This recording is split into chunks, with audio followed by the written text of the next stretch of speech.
Well, that's have one of a my questions. I purpose think for we'll it. find Yeah, out. and then once we do, this has Yeah. given us a lot more information about, well, if you do this, these are the other things that are gonna happen, you know, It so. does, and that's the purpose of this Yeah. study, is to understand Yeah, what new apartments do to a Right. community, what new condominiums might do to a community, what relaxing the zoning codes that were established in 1910, yeah, and revised as needed, you know, where that's the whole purpose of it. So if you look at the downward pressure a new apartment complex puts on existing homes, it does create that affordability factor. But it also doesn't increase tax revenue as much as a privately owned condominium unit might. When you look at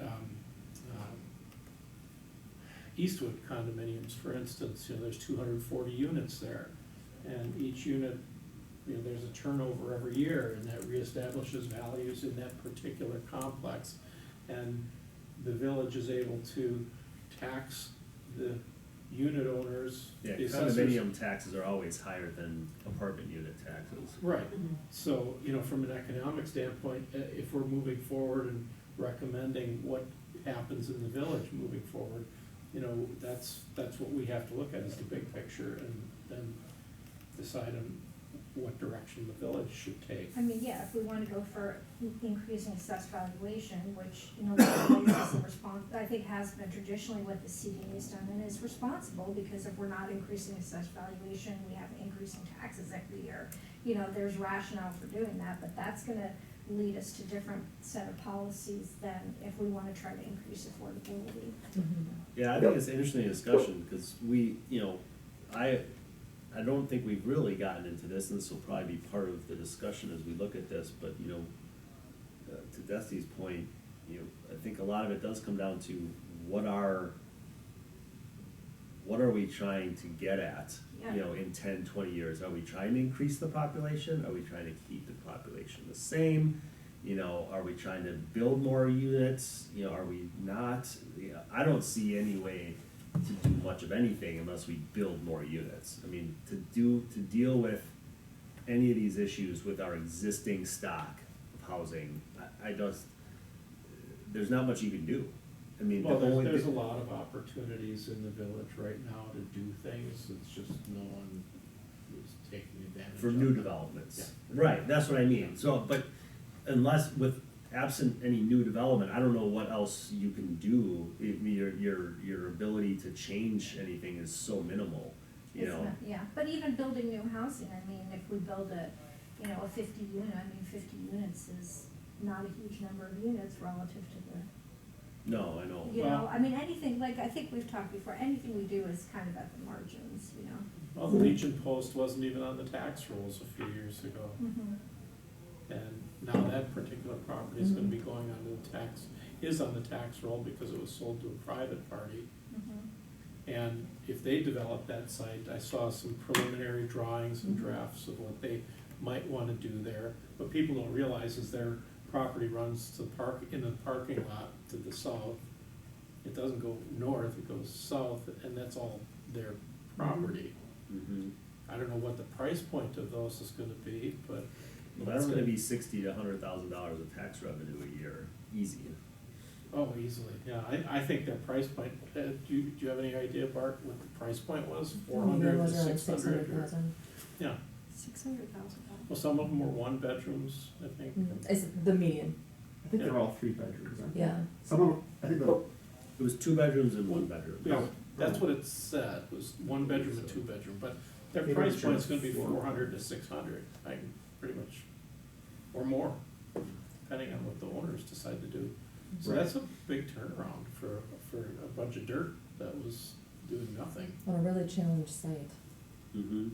weird configuration. Yeah, very, yeah. Okay. That becomes a challenge for the Is developer. Rachel still there? She is. Yeah. Okay. So, well, Rachel, as you can see, this is gonna generate lots of conversation for the Yeah. CDA about what to do moving forward. So, you know, really appreciate all the work, on the project and this presentation. So, next steps, I'm assuming, is you will incorporate some of our comments and then issue the final report? Is that sort of the next step? Exactly. I'll take, some of these notes back, and Julia and I will make some refinements and final modifications, and then what we'll do is we'll issue a draft, I think, so that if there's any, remaining sort of commentary, Yep. or revisions, we'll kind of open that up for you all to review, and then we'll issue the final. And sorry, so your sense of the timing for that preliminary? I would think the report's in pretty good shape. It's just a matter of kind of some of these things that we're gonna maybe go back and look at.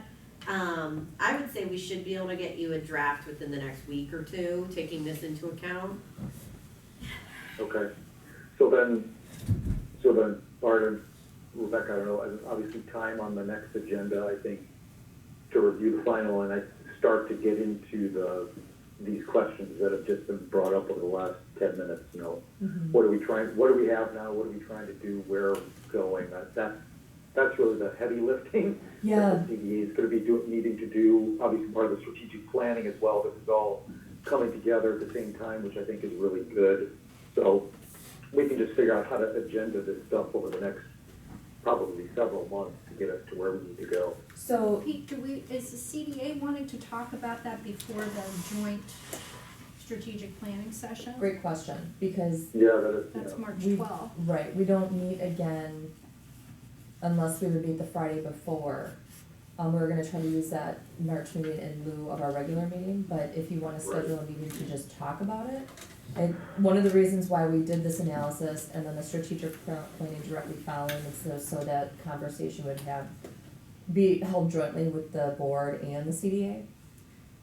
Because in essence, it's a joint direction. The policy questions that you're stating is exactly why both groups need to be on the same page. Because we can't go forward and develop policy in terms of how we're gonna work with TIF or how we're gonna communicate with developers until we have those answers. Yep. So, I'm happy to schedule a meeting for the Friday morning before we meet to strategic plan in the second week of March. But I'll let that be your call. well, I would defer to the rest of the CDA as well, I guess, as we talk through that.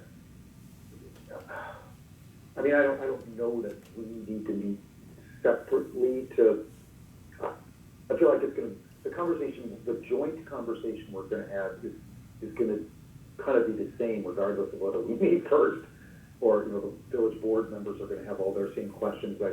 So I don't know that we need another meeting. Because we're trying to come up with objectives, goals, what are we trying to do? And as you said, that's a joint effort, so we're gonna need that joint conversation anyway. I don't know if anybody else thinks differently. The only thing I would say is that there is some technical expertise now on the CDA between Dusty, John, and Joe. Agreed. And not that you're not expert too, Pete, but I am not. but and sometimes that's helpful to the board when a committee that has technical expertise that the board members as general representatives and just average people don't have. So I would just throw it out to the CDA if the CDA feels that they would be able to, reflect that and be able to provide like some advice to the board, like what John was just talking about, the economics of duplex ownership. I mean, obviously that can happen in the joint meeting too, so. No, that's actually a really good, so. I could leave that up to you guys, if you wanna meet beforehand, because you think there would be like some actual recommendations from the CDA, or we could also do that in the joint meeting, I don't know. I think we could just do it in the joint meeting. Okay, I'm fine with that. okay, all right, so we'll just. plan Just on out of that. curiosity, David, I think that's a fantastic point, but just, are we allowed to, so I guess that would be a quorum, so we probably can't do it, but would there be a way that sort of I could meet, I would agree with those three technical experts on the CDA and just sort of talk through this, the report, and then from a technical perspective, what aspects might we want to make sure we bring up in the joint meeting with the village board? Are we allowed to have a planning meeting for purposes of the joint meeting, or does that raise Sure. public disclosure issues or anything? No, it's a Yeah, you'd public, have to notice it's it, just, but, it's a, yeah. just a meeting of this group. Okay, I mean, well, yeah, I don't know, I mean, I think the Dusty and John seem to feel like we could, I mean, I think if that can be communicated at the joint meeting too, you know, it would only be if the CDA wanted to like do a more coordinated official kind of input, but it's okay, I mean, I Well, think it'd be fine. let's see either what way. let's see what the report is, our next step is, yeah, let's see what our next step is before we. Okay, I just All have right. one last follow-up for you, Rachel. In the report, it talks a lot about, you know, and this was things that were mentioned from people during the listening sessions, which were, people wanted like energy efficient programs. So I connected with a major nonprofit who actually, this is what they do, Okay. right? And so I asked them, out of the communities that they work with, which communities actually provide a loan program or something with that sort for those? And he said none, unless it's coming from a state organization, because of the fact that we aren't a bank. Mm-hmm. And if people do wanna proceed with those, that they typically will provide or work through a larger statewide or regional-wide revolving loan program to do that. So you mentioned it here within the scope of the report, but I think it's important that if it is mentioned, that context is provided in terms of what would the mechanism be for actually providing that as a resource. Sure. It comes Sure. out as a recommendation, but there's nothing behind it, and that's, Sure. Shorewood has been apt with the business loan program, the facade loan program, to wanna act as this intermediary, but what we found out through the administration of those programs is that they're not, efficiently administered, and we're also not a bank.